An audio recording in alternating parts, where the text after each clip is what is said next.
Hey guys, Darren Kelly here, coach of Wise Australian Pods, and welcome back to another episode of our round review series. On today's episode, we will be previewing round 14, which is probably one of the harder of the mid-season buys. Obviously, we've got 6 teams on the buy this week, so we'll quickly be looking through the main trade-out targets. I think they'll be pretty straightforward in terms of.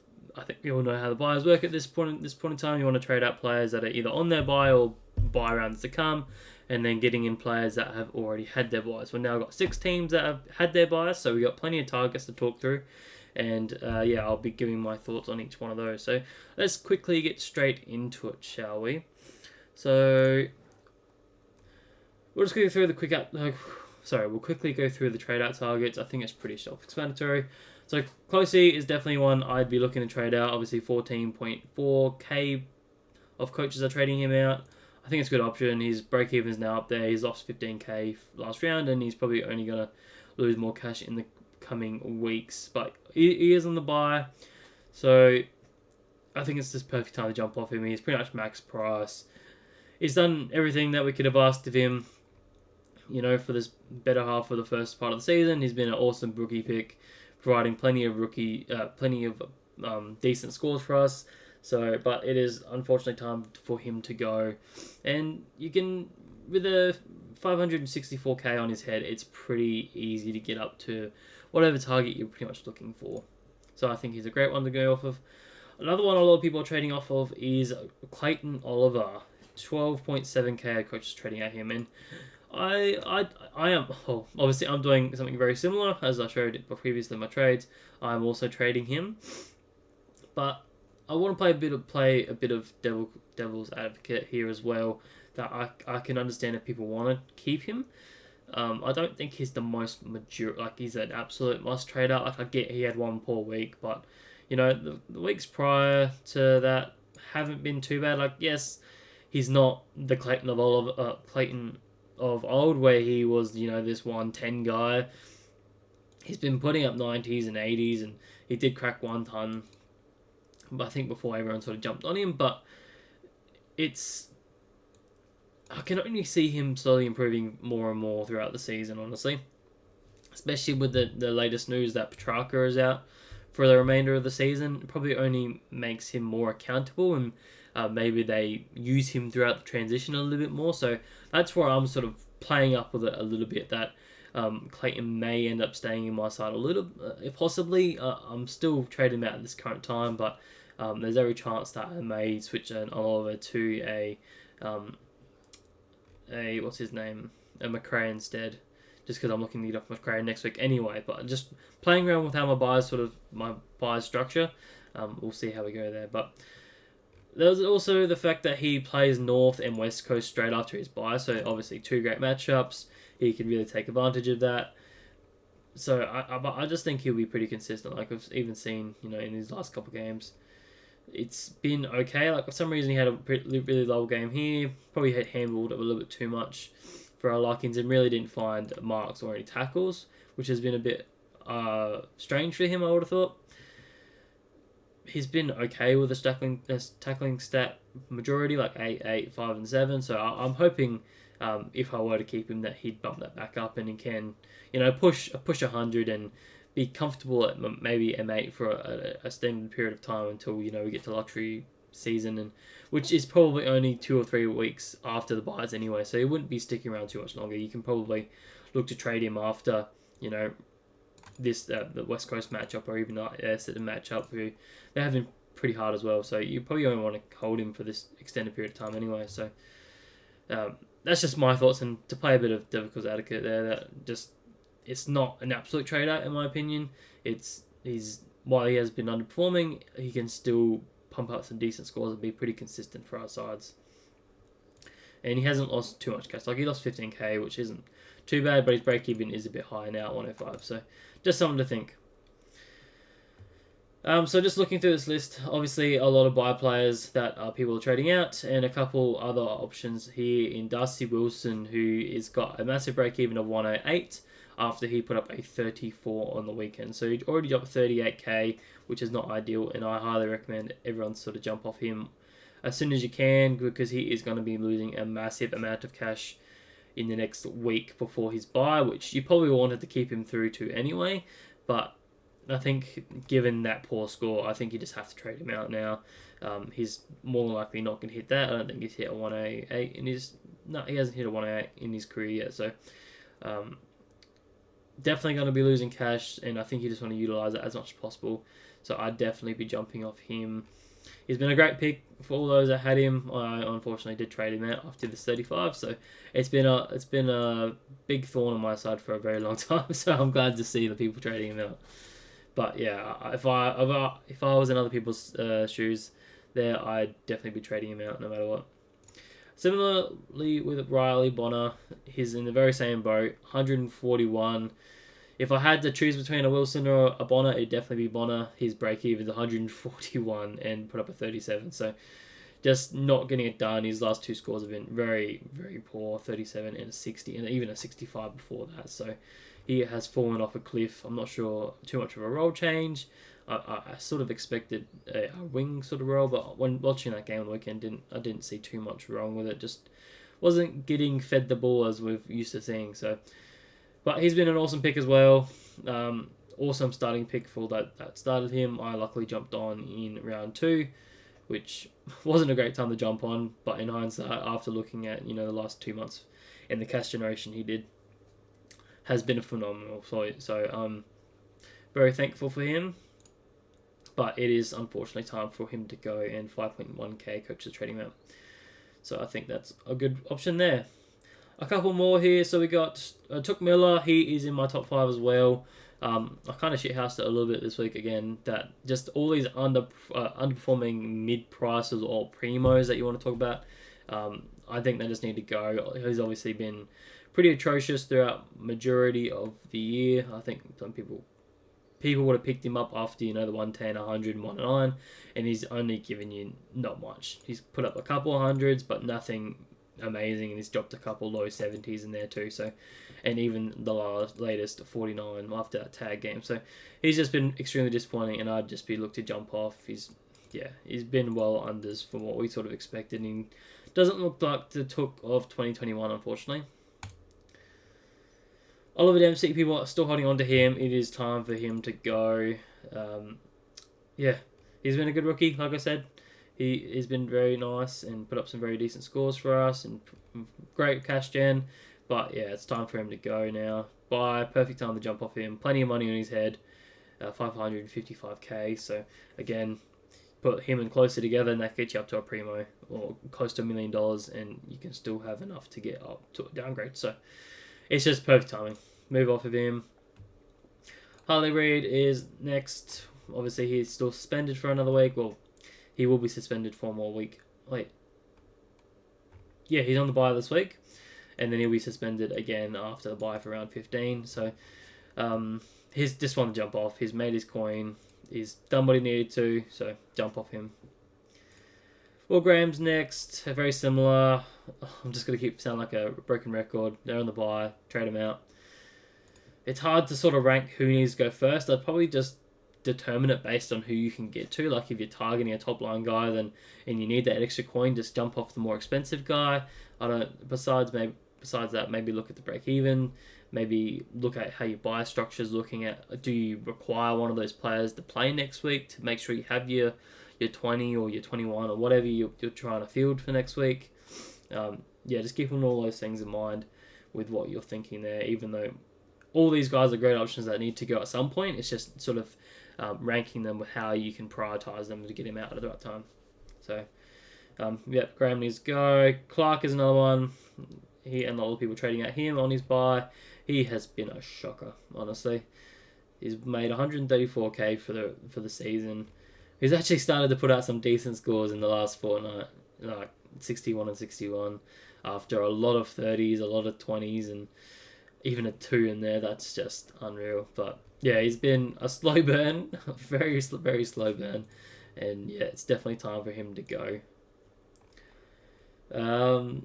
People are trading out Sam Walsh next at 2.4k, and I don't understand why people would be doing that. That's just a bit silly, but I guess people are playing a bit more for probably just league matchups as such. yeah, so that's maybe the factor why people are trading him out. But he is a massive target for me next week for sure. He's got a great run. Just looking at that, he's got the nice juicy matchup of the Cats straight up, and then he's got Richmond, and then he got a couple nicer ones down the track down here in North Melbourne. Pies have been pretty easy recently. Then he's got Hawthorn and West Coast, and even St Kilda have been fairly easy as well. So he is a massive target for me, and I think most people will be jumping on as well. Christian Petrarca, as I spoke about before, has had the unfortunate news that he is now out for the remainder of the season, given that he had a punctured lung, 4 broken ribs, and something to do with his spleen. So he is done, and he had surgery, I think, yesterday. So he is now done for the rest of the season. So just unfortunately, you have to trade him out, which is probably a blessing in disguise. I think a lot of people would have been moving off of him anyway because he has been quite poor. He's put up some ceiling gains, but he's also put up a lot of 70s, like 74, 77, 73, 85, and a 51 last week after the injury. Yeah, so he's been a very poor pick so far this season, and he's down 185k. So cut your losses and, yeah, move on, I guess, for all those that own him. We'll quickly go through a few others here. We got Hugh Garcia as a red dot. He's still on my team. Luckily, doesn't influence my buys too much, but I may look to jump off him next week. So I just think he needs to go. Jack Macrae, as I spoke about, a lot of people will be looking to trade off him next week. Me in particular as well. So I can advocate why people want to be trading him out this week just to get ahead of the curve. And yeah. He's up against Fremantle, so he may not put up a decent score. I'm hoping he can just get me one last score as a farewell, and then he will be out of my side and no longer be a thorn, because these scores have been very stinky. 64, 58, 72, 66. I can't remember when I exactly picked him up, but I think it was around that time. But I'll be glad to see him gone next week, so I'm glad people are trading him out. And we'll probably finish it there, honestly. A lot of these other names are red dots or the buys. Probably not super fantasy relevant. People are trading off Maxi Gorn. Again, probably just purely league matchups. I wouldn't imagine anyone actually fighting for rank would be doing that, because he is the number 1 scoring player currently this season, averaging 121.4. He is absolutely killing it. Similar with Nick Martin, 1.3k coaches trading him out. I can't imagine why. He's still a top 6 in my eyes. People are jumping off Kane McAuliffe and Fraser early, maybe just trying to fix up their round 15 buys early, which is what I like. And yeah, I'll probably do it. It's just getting a bit silly now with a few other names here with Nick Dacos and Merritt. So we'll finish it there. We'll move on to the trade-in targets real quick. And there's quite a few different options here that we're looking at. Obviously, we've got 6 teams off the bye now. You got North Melbourne, you got Brisbane, you got GWS. Who else have we got there? We got the 2 new ones with Fremantle and Ports. And I'm struggling to figure out who had the other bye as well. Fuck. Brisbane, GWS, Kangaroos, and Sydney. That's it, Sydney. So we have the 6 teams that have just come off the bye. So we've got plenty of targets. So let's have a quick look at those. So number 1 in this list is Billy Dowling. So obviously he's not his team plays around 15 bye, which is a bit unfortunate. But given what he was able to do in his first game, put up the 89, negative 18 break even, you just can't pass that up, unfortunately. So if it means taking a hit in your buys, I think it's worth it with his cash generation. The only thing that there's some whispers that he may become the sub this weekend. I don't know why they would do that. He looked phenomenal and he ran at the game quite well. He definitely could have won in that game, but Adelaide are quickly becoming like Bever and in my eyes are becoming one of the most hated sides in terms of their coaching ways, because we've seen the demise of Laird. How good he has been in the past, but his role's been shuffled around. Dawson's been thrown around all haymaker every single week. So, yeah, it's a really tricky side to sort of judge, and I wouldn't be surprised if they may name him as a sub and just screw us all over. So, big watch there, but if he does play, I still think he is a great pickup. Nathan Kruger is number 2, and 10k coaches are trading him in this week. And I will flat out say I don't like it. I absolutely hate it, to be honest. I think I said this in my review that I don't think he will get past the bye. I think he'll just play North Melbourne this week, given their injury list. But after their injuries, after 2 weeks, they're going to have a lot of guys come back. Just look at their list here. So DeGoey come back in that side. Obviously, Nick Dacos is not leaving. Brody Myercheck is the one that I'm particularly looking at, who's probably going to take his role instantly. Besides that, Scott Penalty will be back. Then even a Joe Richards could return as well. So I don't see how they favour a Nathan Kruger, who's been very out of flavour for that side for a long time, over those 4 particular blokes. So I think he makes way for one of those, and I think it really looks like a 1 week play for me, and I just couldn't advocate other people to do it, unfortunately. Unless it's absolutely necessary for you this week to get your 18 players or whatever it is, then I just don't see how that helps you in rounds to come, because obviously he's on the bye next week, and there's no guarantee he plays after round 15 in round 16.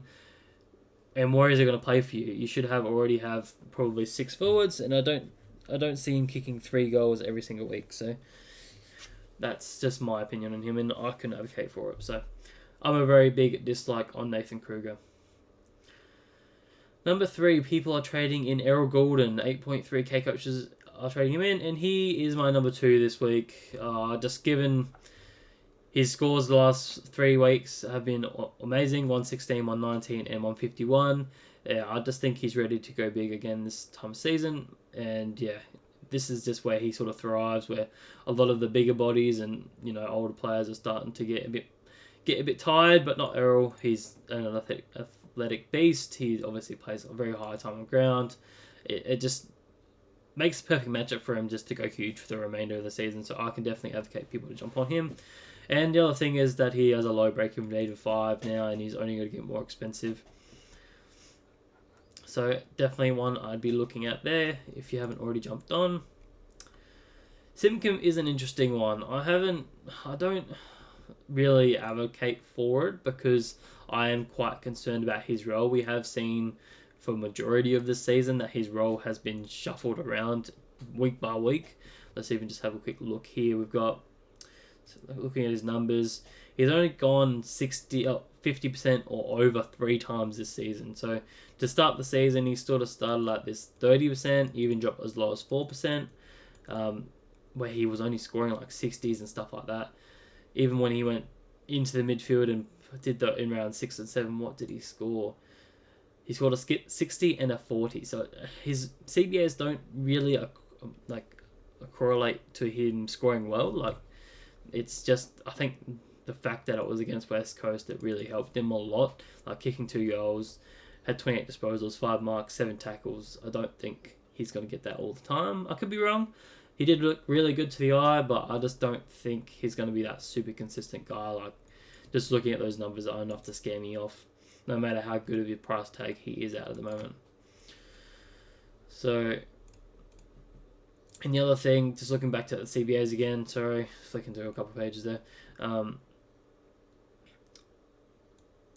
Sheasel dropped down to 40%. Is that something we're going to expect every single week? Probably not. I'd expect him to sort of jump up to 50%, even if not a little bit more, and they sort of switch over. So I'm just not super I'm not happy with how his job security. I don't think he's going to be that guy and going to have that role all the time. So that's just why I wouldn't pick up Jai Simcom.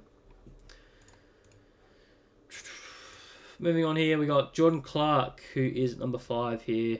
He 7.3k coaches are trading him in, and I think it's a good one. Break even to 50. Got the Western Bulldogs this week. Should be a pretty good matchup. He's only going to get more expensive from here on out. He's obviously gone massive over the last 3. I think averaging well over 135 or something like that. But keeping in mind those are 3 very easy matchups for them, so I'm not expecting those again. But I do think he can be a top 6 defender for the remainder of the season with their Fremantle game style. If they're winning still and they're happy to chip it around back there, it's only a matter of time. That's the only factor I'm thinking is if teams start to catch on and start to lock that down, then how that's going to affect their score. Obviously, Clark is the number one tag target out of Ryan and Clark back there. He's the one that does most of the distribution ball, so he is the one to get tagged. Which, speaking of, we've got the Sydney Swans match up in a couple weeks' time, so we already saw what happened when James Jordan went to him the last time they met. So it is a little bit of a concern for me, but I'm just not letting that be a factor of why I wouldn't pick him up for the remainder of the season. At the end of the day, in these next 2 weeks, even if he goes at 100, he's probably going to be priced at 950, and then you're probably waiting another couple of weeks for him to drop down back to this 900k range before you can pick him up after that tag game. So I'm just going to play the long game. Happy to pick him and hold him for the remainder of the season. Take the lows, take the highs as they come. So I'm definitely picking him up this week, and he's already in my team. So that's just how I see it. Ari Shuramaker has been announced that he will debut for the St Kilda. So he is one that a lot of people have been waiting on. I know a lot of people that still have him as I think a D8 or something like that. Just been sitting there for a long time for most of the start of the season. So he is a pretty good pickup in my eyes, even though he does have the round 15 buy, unfortunately. A lot of us are still crying out for a rookie defender, and here it is, one that's going to play, and hopefully they gave him a decent run at it. I can't really put my finger on why they've given him a debate. Just quickly looking at his injury list. Dougal Howard, I guess, went down with a bit of an injury, so maybe that's why they've brought him in. Besides that, none of these other names are really speaking volumes to me. So yeah, maybe that's just a factor. Dougal Howard's gone out and they need someone to replace him. So that is good job security for him, I would say, and I'm happy to pick him up this week. He's in my team currently, but if another option picks him up, then there's definitely, I may look at somewhere else. The only factor with this, again, you want to look at your buy structure. If this is going to hurt your buys and you're not going to be able to field your 22 or whatever it is next week, then you're going to be struggling, and maybe it's better off to look somewhere else. Luke Ryan as a trading target. I do like it, and I know a lot of people are trading him in. Like, what's that? 6.7k coaches are doing it. It's just a lot of money to spend. Like, I get he's been awesome over the last 3 weeks, if not 5 weeks. I just don't know how much I think a lot of people are point chasing a little bit there, trying to get these big 140s. I don't think he's going to do that. I think he's going to go back to being, this 100-ish guy with a bit of a neutral matchups to come, particularly these next 3. I think he might be okay this week. Western Bulldogs generally give up to one sort of distributor. We saw Connor McKenna go pretty big in the first half with 83 points. If he was on target for a huge one, and then sort of what's his name, Zorko sort of picked up from there. So we'll have to wait and see. But I think he'll be good this week. So I do think he's a good trade in, and he will be top 6 for the remainder of the season. So it's a no-brainer. It's just whether you're willing to pay up for this amount for him, even though he's probably 5 or 6 points priced over what he's actually going to average for the remainder of the season. So it's probably a good time to remind people that it's still a value game. You still want to target value as much as possible. So if you're probably choosing between a Luke Ryan and a Clark, maybe leaning towards a Clark just because it's cheaper. But then again, he's got the tag coming. It's a tough one. It is definitely a tough one. So maybe just let who you're trading out be determining that. Like, if you got other priorities, probably don't try and just trade out this random guy for no reason just to get up to a Luke Ryan. Be happy with just a Jordan Clark because he is 130k cheaper. Dane Zorko is my number one trading target. I think you absolutely need to get him this week given this matchup he's got coming. He's already my VC, just spoiled my captains a little bit. He will be everyone's VC, I would have thought, given the St Kilda matchup. So he should go ballistic in this game. I won't try and predict what he's going to score, but yeah, high scores are definitely not out of the realm. He could definitely go massive. We saw what Flanders did last week with a 163. I don't think Brisbane Lions will come to that game thinking the exact same game style where they sort of just chip it in the back half and that's it.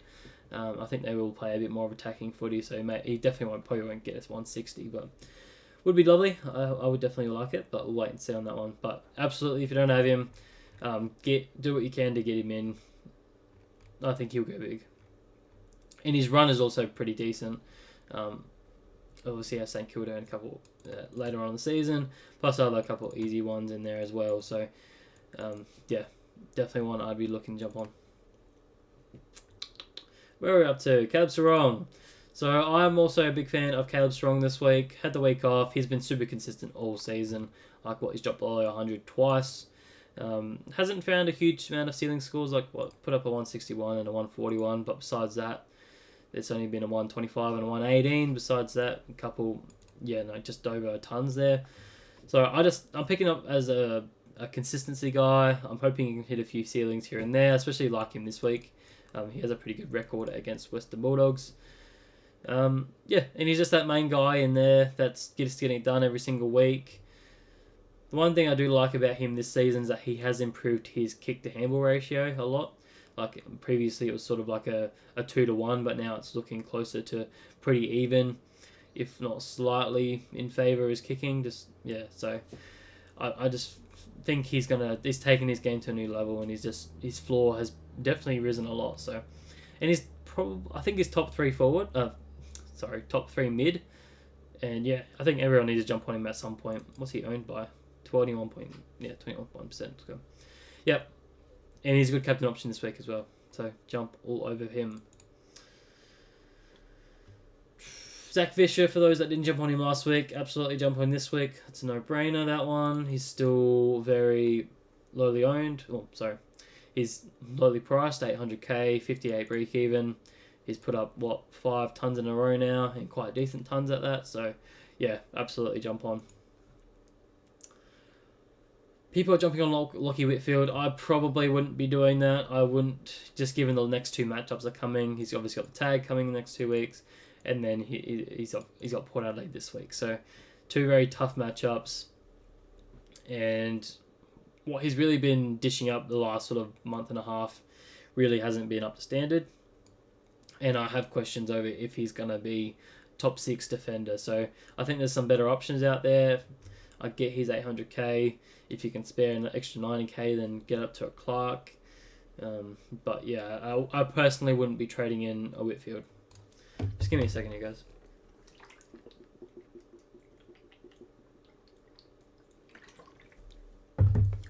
Thank you. Alrighty. So we're up to Lockie Neal, 2.5k. Coaches are trading him in. And it's, again, I know he's been great. 128, 122, 137 in his last 5. But, again, he's got the tag coming his way this week in Windhager. I think it's pretty much guaranteed to come to him. Then he's got Port Adelaide the next week. And then after that, he's actually got a pretty good run. But it's not a pick. I think everyone pretty much knows that I'm not a huge fan of Lockie Neal. I don't think he's that fantasy relevant guy as much as he used to be. He's just not putting up big enough numbers all the time. So, but in saying that, he has been quite consistent the last last month. Sorry. So, but if you're doing it, I wouldn't stop you. I would not be trading him all day this week, just given the buy structure. I get he's been good, but he hasn't been that good enough to force you to trade him in and ruin your buy structure, so I wouldn't be doing it. I think that's pretty straightforward. People jumping on Isaac Heaney, I still think that's a pretty good option, even though he's not value. He's just top sort of 3 in his line. You need him to shore up that forward line eventually, so jump on with him whenever you can. And a few other guys here. You got Peatling, Warner, Green, all great options. Peatling a bit more cheaper. Break even to 21, put up a 98. My only concern with him is that Josh Kelly is set to return this week. So what does that mean for his job security? Does that push him out of the CBAs? Then he goes back to being even the sub, or does he go back to the wing where he doesn't get as much of the points where we've seen, some 50s and stuff like that. So that's my only concern with him there. So just be wary of what happens with team selection. I'd probably prefer Simpkin over a Peatling personally, just given he's a captain of the football side. And yeah, his job security isn't at risk. It's just that role is still a concern. But yeah, he's probably going to have a bit more of a role than what Peatling will. I don't mind Warner. I just think he's more of a super coach player. I said it this last week. He's relied on huge goals to put up, semi-average scores like 115, 117. I would have expected with 4 goals, you'd probably go 140 plus, He's just not getting enough of the peel, like 25 disposals, 28 disposals, 23 disposals. It's just not enough. We need him to push 30 disposals, get a few more tackles. But, yeah. It's just a no for me, unfortunately. Not at that price with his 900k. Tom Green, people, I still don't mind picking him up. He's not my favourite anymore. Like, he's been very poor. Very, very, very poor. So, and even this week and next week are tough matchups, as I've said. So, probably wouldn't be looking to jump on him. But if you're really struggling for cash, then jump on him. He should come good for by the end of the season, you'd think. But until then, I'd still be staying clear and taking him on, just backing him that he's not going to go big on you. And we're trading in people. Trading people in is Tristan Cherry. Interesting. Very interesting. Maybe people are just jumping off a Gorn to a Cherry just for this week for league matchups. We'll say he has been very good. Far better than I ever thought he would be this time of the season. I thought he would be injured. I thought he'd be a 90 guy, not a 105 averaging guy, which is just ridiculous. So he's been a massive miss for me. But I don't mind people trading him in, I guess. I think that's where we'll sort of finish it off. I don't think there's any too many more relevant names, but we'll quickly summarise everything that we just spoke about here. So, main trade-out targets, I said was Briley Bonner, I think number 1. He has to go. He's got the highest break-even of 141. Dropping massive coin, he dropped 56k last week, so he needs to go. Number 2, his teammate and Darcy Wilson. Very similar. Dropping coin. Helps you with your round 15 buy, which most people are heavy in. 108 break even. So, yeah, just need to jump off him before he loses coin and undoes all that good value that he's done. Close is down the list because he does have the buy. If you're fine for this buy, then you don't absolutely need to trade him out. You can obviously trade him out next week. Depending what numbers you're looking at. I just still think it's time to move off him, whether it's this week or next week. It doesn't hurt you either way, realistically. Besides that, at number 4, I sort of did a duo in Took Miller and Tom Stewart. I was realistically going to put underperforming primos in there. So you picked up a Took Miller as a primo, you picked up Tom Stewart as a primo, thinking they'd be top of the line for the season, but they've been very underwhelming, and it's the perfect time to jump off them. So if you have either of them, I'd be dumping off them absolutely. And then finally, I have Clayton Oliver for all the reasons I spoke about. That he's not an absolute trade out for me, given his next couple matchups. The news that Chalker's come out is out for the side, so maybe they have to use him a bit more. I'd just be worried about who they select in that side to replace him as such. So who do they replace as another midfielder in there? So we'll have to look at team selection, but I don't mind keeping Oliver if you can. But again, I don't mind if you trade him out either, because he's been very, very poor. So that's my 5 trade out targets. We'll quickly look at the main trade in targets. If it wants to rock up. There we go. So we got number 1 at Dane Zorko. I think he's an absolute must this week. He should go big. He should be the easiest captain option of our life. I'd be very surprised if he doesn't go 120 plus in this matchup. So I think he's one that you have to jump on. Plus he's top 6 in his line. So again, just jump on him. Will he play out through the rest of the season? He may have a rest here and there, but I think he's still overall he'd be worth it for the remainder of the season. So jump on. Number 2, I had Errol Goulden. Like I said, I think he's ready to just go big for the remainder of the season with his endurance. He showed that last week. He's still at a cheaper price before he really gets up to that 1 million mark, probably even this week, if not next week. So get him while he's cheap, I say. Number 3, Caleb Sarong. I'm really bullish on Caleb Sarong this week. Just, again, he's on the cheaper end with 950. It's not cheap, but it's still, for what you're paying for him, It's below what he actually started the season at. Does have a little bit higher break even than 129, but he could definitely hit that on any day. Super consistent, top 3 in his line as well. So I'm just absolutely not questioning it, and I want every part of it. So I think just jump on. And I don't know if I showed this before, but his run towards the back end of the season. So yes, these next 3 aren't great, but he goes Richmond, Hawthorn, Melbourne, West Coast, Essendon, then Geelong in the back half in a 6-week stretch. So that's absolutely what I want to jump on. If you don't want to pick him up, in the next 3 weeks and then jump on at that Richmond stage, he could be a little bit cheaper.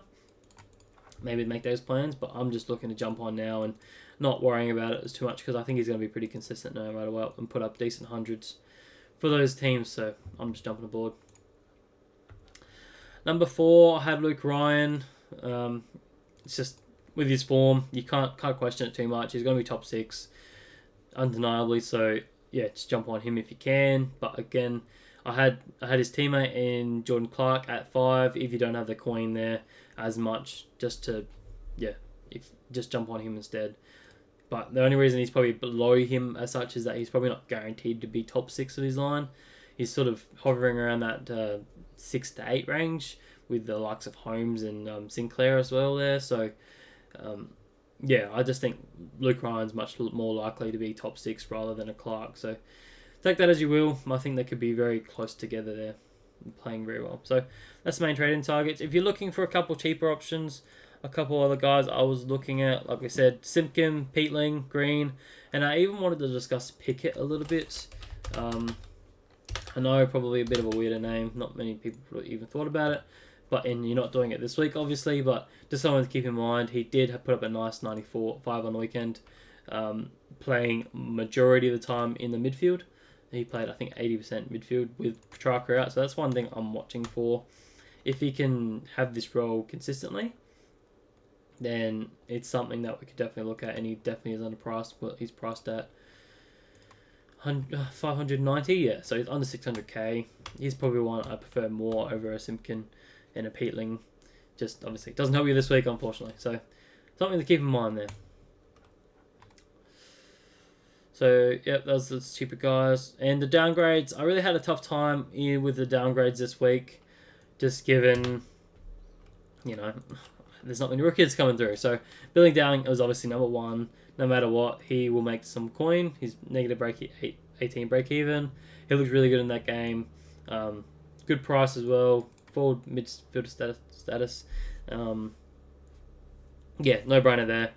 Number 2, I threw Shawmaker in there, just because I know a lot of people are trying to get in rookie defenders. So I think he's just one to grab hold. He should be in that side for the next 4 weeks at a minimum, and we know what scoring potential he has, especially in the VFL there. So he has very decent numbers there. So I expect him to do something very similar in the AFL side. So wait and see this weekend. Number 3, I threw in Nathan Kruger because there's literally nothing else out there. The only reason I'd be doing this is if you're absolutely desperate this week, or if you're absolutely massively bullish that he's going to be in the side after round 15. I can't see it happening, but there is a world where he could be there, but I personally don't see it. But again, he will make some coin this week with a break even of 0. Did put up a nice 79, but he did rely on 3 goals to get there. So just something to keep in mind there. Then I should have shithoused it a little bit because there's absolutely no one else to really mention. So I've just gone 200k rookie. Anyone else that is now announced, you could look to jump on just to get you through the next 2 weeks. Ideally, someone that has already had their bye, so you can have them for the next 2 weeks playing. I know a lot of people are heavy these next 2 weeks, so that would be the most ideal situation. And if no one's named, then just unfortunately have to pay out for these more expensive rookies that are probably in this 300, 400k range, like a Morris. Maybe get up at Charlie Dean. Probably not looking... Realistically not looking at any of the round 15 guys. So you're really looking at Aaliyah, an Archer. What has he been doing? 50s. Yeah, he's not earning any coin, unfortunately. Yeah, so you might just have to look to pay out for some of these more expensive guys. But yeah, that will sort of do it for the trade in, trade out target. So now let's quickly move on to what my side's doing. So not much has changed from my trade in, so it's very similar. So Closey's out, got Saligo's out, and Oliver's out. Trading in Clark and Sarong, and then I've got Sean Maker there currently as a trade-in option. So I've got my 22 on field this week. Let's have a quick look at the buys. I'll go that way. So I've got, what's that, 1, 2, 3, 4, 5, 6 on the buy this week, and 5 of those being primos. I've included Sexton as a primo because I am bullish that he will hold his spot in after the buy, but I'm still not. Yeah. Hopefully he's there. So definitely have my 22, 21 this week. Sorry, because I don't have another ruck, but I'm happy to run without a ruck this week. So what was I going to say? Captains this week, I'm looking at Zorko into Sarong. A couple of different options that we need to look at here. Probably perfect time to move into the ruck. The captain options is that first game Friday night. Obviously Zorko is a massive one against St Kilda. Easy VC of your life. I'd be very surprised if most people don't take that. Probably not looking at a Dunkley. He had a really poor game last week, and St Kilda aren't the easiest matchup for midfielders. So, and he may even get the tag with Windhager, but I'd say Neil more than likely will. So I don't mind Dunkley as an option there. Even if I quickly look at their fantasy scores. Sorry, I probably should have checked this before. No, sorry, this one. So going back to Brisbane 2023, what did Dunkley score against St Kilda last season? 120 and a 78. So very up and down. Don't mind him there at all. Could you look at a steal? Probably not, just because given the injury history, Brisbane Lions haven't also been very easy. Could you do a Marshall? What did he score? I did have it written down here. Marshall scored a 105 and 132 against them last season, so I don't mind him as an option, but he doesn't make my top 5. Moving on to the next game, we have English up against the two rucks. Has actually been a pretty fruitful matchup, so he scored at 129 and a 108 for them last season.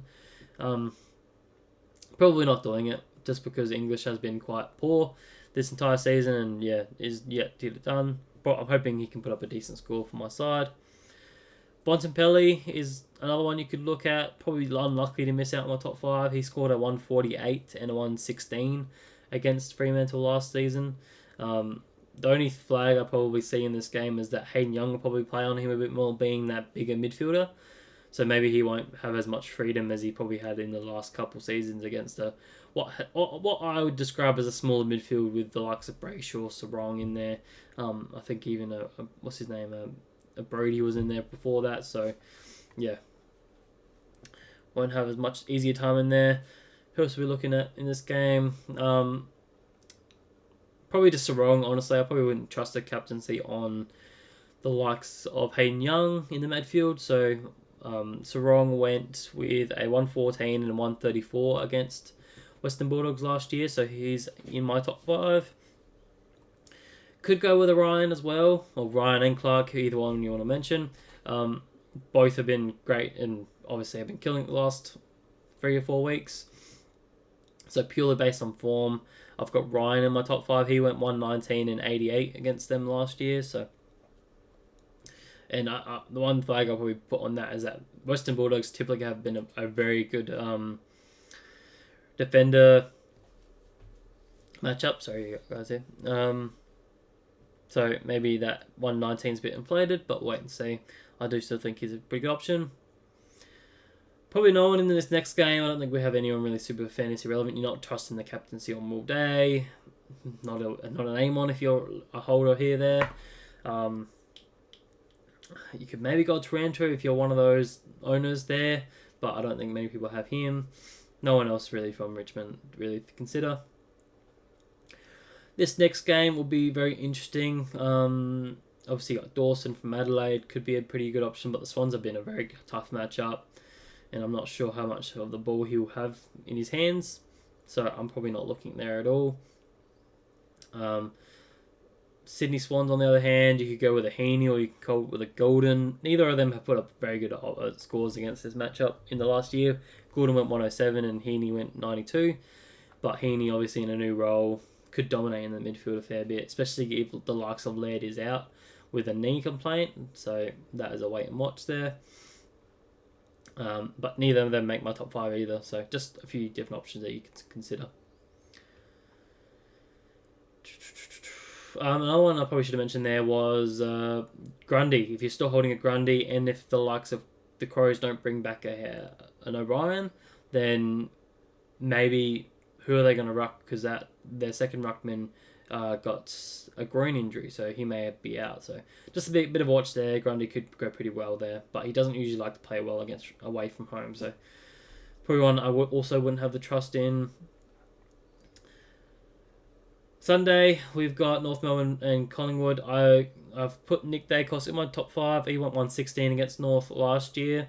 I still think he could be very good this week. No matter the injury concern he's had, he should be good to go, honestly. And I don't see him copying a tag or anything like that, so he could be pretty big in this game. You could look at a Cherry, I think, against Darcy Cameron could be very nice. He could put up a nice 120 for you there. So, but I don't know if he's quite there for the captaincy just yet.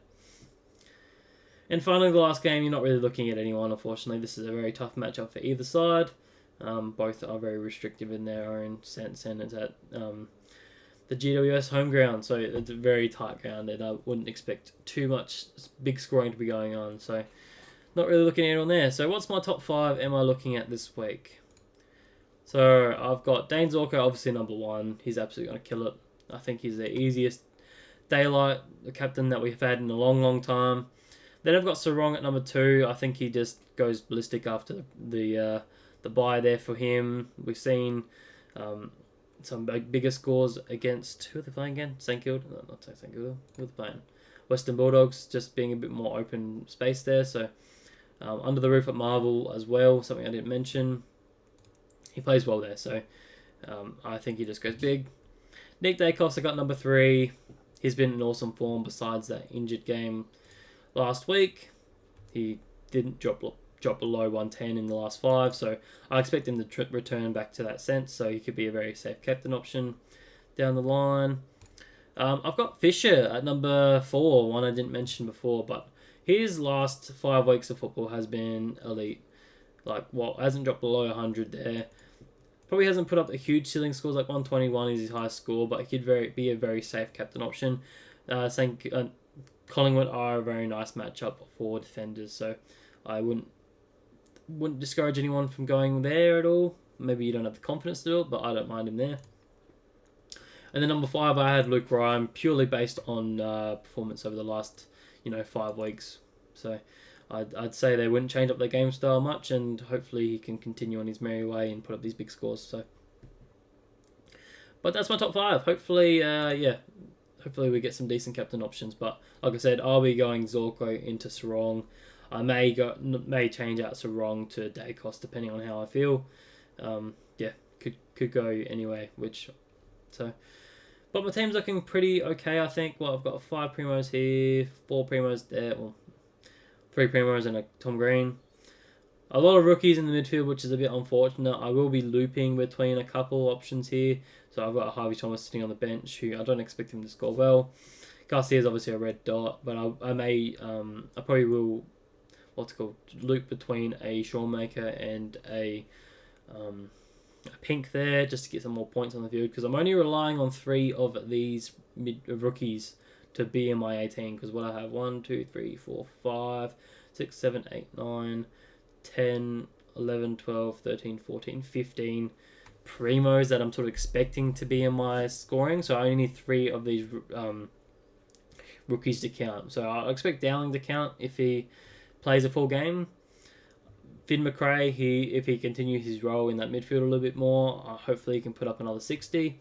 And also Fraser, who's recently only dropped a 40, which was a bit unfortunate, but he has definitely put up some decent scores to be, accountable. So hoping those three can get me across the line. If not, then I'll be looping between these guys to get me a decent score. I'm a little bit concerned about Kane and Call being a sub, even a Dowling being the sub. That would hurt a lot. If they are named there, then I'll probably, obviously, throw them on the bench and throw probably Harvey Thomas straight in the midfield there and run it that way instead. So that's just how my team's looking. Again, my trades: Closey, Sligo, and Oliver to Clark, Shoemaker, and Sarong. I don't see any of this changing unless something drastic happens in the names where, a big primo is dropped. I really want to get off these three guys. I was just thinking about going McRae instead of an Oliver, but now just looking at that, that's not going to work because the price difference, they are 70k difference, and I only have 37k left. So I wouldn't be able to get to a Sarong. I'd have to go down to a cheaper guy. So Oliver has to go. What else did I have to discuss?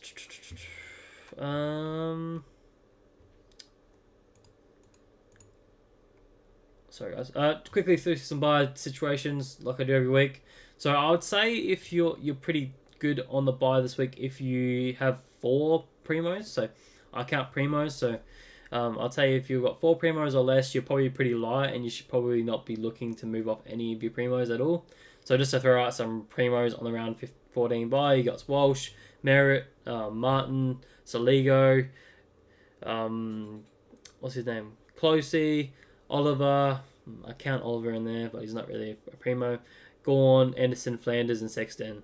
I haven't named any primos from the Eagles just because I don't think there are too many there. The only one I would probably consider is a Duggan, who is out anyway with concussion. So those are the sort of guys that if you have too many of them, then you probably want to look at moving off them. If I had to rank them, I'd probably go, and Oliver has to go first, and then probably an Anderson, honestly. He's been very up and down for the majority of the season, so probably jump off those two if you absolutely had to. If you're too heavy. And then when I talk about heavy, I'd say you probably need 6 or more primos. So before I did my trades, I had 6 primos. I had Martin, I had Merritt, I had Gawn, Flanders, Sexton, and then I had Oliver. So I was like, it feels a bit heavy. It's going to take a hit this week. Okay, I'll trade out the weakest option, which was an Oliver. It was Oliver or Sexton, but not trading out Sexton with the performances he's been doing for the last couple of weeks. So it was a pretty easy option to just jump off Oliver. And yeah, better make my numbers better this week and provide me another primo on this week. So that's just where I see it. You're probably about right if you have 5 primos on the line, and that should be enough to be able to sort of flick around a few numbers this week and help you plan for your next week's buy as well. So just a reminder, guys, to always look at what your trades are next week, what your numbers are going to look like, because you don't want to be caught out with only having, less than 18, because that could be very detrimental to your side for the remainder of the season. But that's just a bit of scenario-based trading this week. Probably another thing that we also need to mention is that with the limited amount of rookies this week, a lot of people will be trying to force these sort of double upgrades. While it's not a bad option, because we do have a lot of underperforming sort of mid prices that are on this buy, like a lot of people trading out Closey, what's it, and what's his name? Dempsey's there as well. You've got Reed that people are still trading out. Like, there's so many different options that you could probably force a double upgrade if you can, and only pick up one of the options. The only way you'd probably be able to upgrade, get 2 rookies in, is if you don't already have a Dowling, and then you can pick up like a Shoemaker as a second rookie. Those are probably the only 2 that I'd recommend picking up. So, but if you already had one of those or even 2 of them, then you're kind of a bit screwed, because you have to just kind of take a bit of luck, and yeah, it's a tough week for rookies, and hopefully that's not the case next week, because I will need to trade in 2 playing rookies to get me through, because my round 15 buy is a little bit heavy at this point in time. A lot of rookies that we've recently picked up, which are not great, but I will be trading out at least 3 of these guys along with the McRae. So McRae and probably 2 of these rookies, so probably a Garcia and maybe even a Seth Campbell, and then that way I still get my 22 playing next week. So just a bit of future planning for you guys. Besides that, we'll quickly go through some questions from the Facebook page. If I can just quickly bring it up here. I did forget to load them. Of course, my internet wants to go really slow right now.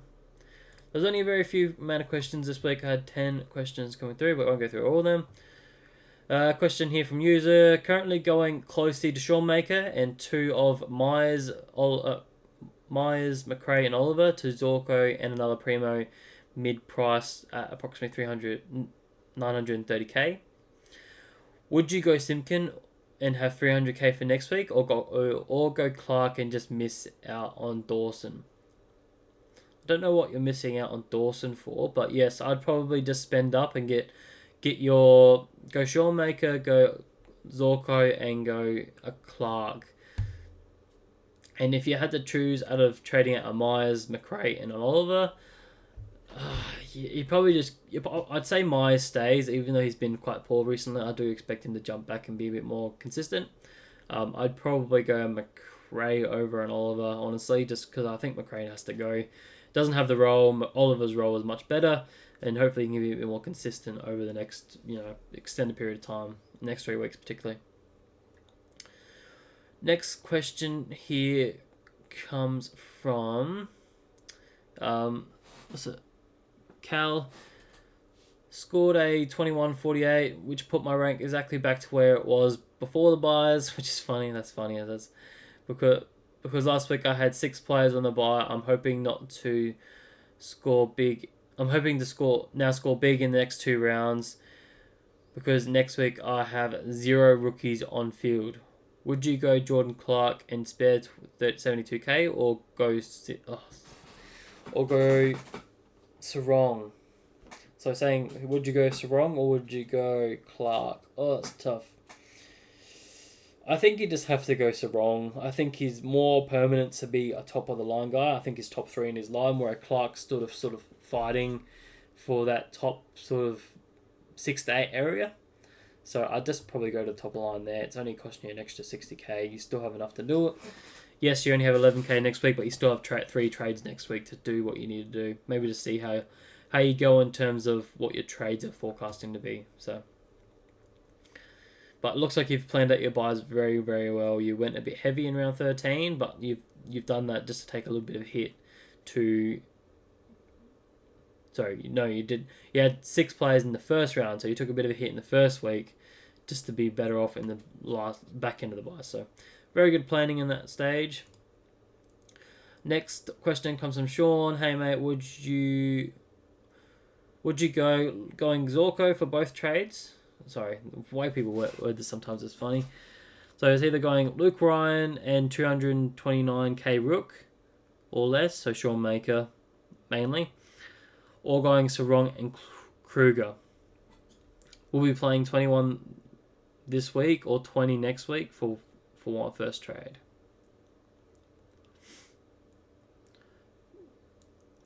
Okay, so just explaining this scenarios there. So you're saying you'll get 22 on field this week, but 21 next week if you do the second trade. But if you do the first trade, you're doing 21 this week and 20 next week. So, that's a tough one. I don't understand why you're getting 21 next week. How does that make any sense? Because Kruger's not playing next week. And neither is Showmaker, so I don't see how it's a benefit either way. Personally, I would still probably be going Luke Ryan and... No, I'd probably just go Sarong and Showmaker. I think I'm not a fan of Kruger. Even though you'll be playing 21 this week, I still think you'd be better off. You save that extra bit of coin, and that will help you on your trades next week. So maybe that's where I'd be looking. But if I had to choose between those exact trades and you're stuck with those, I'd probably go Luke Ryan and Showmaker over a Sarong and a Kruger. And finally, one more question here comes from Power Porn Stars. I'm looking to get off English post buy rounds. He's thinking of going to Nank, cheaper than Romar and Gorn. Not sure if I should go up in the alignment. What do you reckon? So he's asking me about Nank. So Nankervis from Richmond, I don't mind him as an option. Like I said, I think his ruck lineup is really friendly for the remainder of the seasons. If I can find that. If you're looking for a bit of a unique, I definitely think he's a good option. Like, look at that. A lot of green in the next month. And then even after that, he's obviously got a couple tougher ones, and then he's got some nice green ones again. So I think he definitely has the best ruck lineup of the remainder of the year. So I definitely don't mind you jumping on him. It's just the injury concern, which concerns me a little bit. So yeah, if you're struggling for a bit of ranking, I don't mind you taking the punt there. But I think that will sort of do it for today. Not really too many questions coming through. So if you want any more questions answered, please leave them in the comment section below in this video, and I'll get you back to you before tomorrow night, before the first game lifts. So, but hopefully you enjoyed this video. Hopefully I've answered all your questions and talked about some scenarios that you may be feeling. I think we've gone through plenty of good trade out options and trading options. I think again very straightforward week with the buyers. So your team should be coming together very nicely, and you should start to be having less and less rookies on field. And just another reminder, always look at what your team at the end of the buy is going to look at, because you don't want to be trading in, 9 midfielders or 7 defenders, something like that. So always keep that in mind. But yeah, I think I'll leave you guys to it now, and have a great weekend, and I'll catch you guys on Monday for another video, and have a great weekend. Bye.